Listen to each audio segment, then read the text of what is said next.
Police station పరిధిలో కట్టమైసమ్మ జాతర మనకు 7వ తారీఖు నుంచి 11వ తారీఖు వరకు జరుగుతుంది.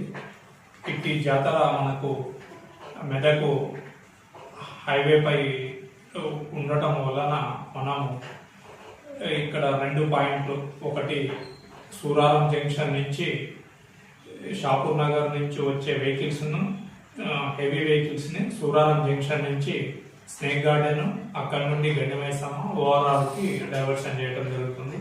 అదేవిధంగా గండిమైసమ్మ నుంచి వచ్చే హెవీ వెహికల్స్ని మనము బౌదూర్పల్లి జంక్షన్ నుండి దూలపల్లి రోడ్డు, అక్కడి నుంచి జేటీఎల్ రోడ్డు వచ్చి షాపూర్ మెయిన్ రోడ్లో డైవర్షన్ చేయడం జరుగుతుంది.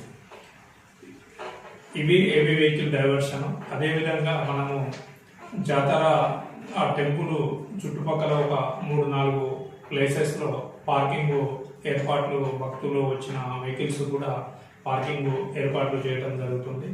అదేవిధంగా మనం మల్లారెడ్డి హాస్పిటల్ నుంచి జ్యోతి మిల్క్ వరకు ఒకే డైరెక్షన్లో 2 ఏవైతే 4 వీలర్స్ 2 వీలర్స్ ఉంటాయో వాళ్ళని ఒకే దాంట్లో ఒకే లైన్లో 2 పార్ట్స్గా చేసి వాళ్ళని పంపించడం జరుగుతుంది. జాతర కట్టమైసమ్మ టెంపుల్ ముందర అక్కడ భక్తుల సౌకర్యార్థము ఈ విధంగా జిడిమిట్ల పోలీసు వారు డైవర్షన్ చేస్తారు వెహికల్స్.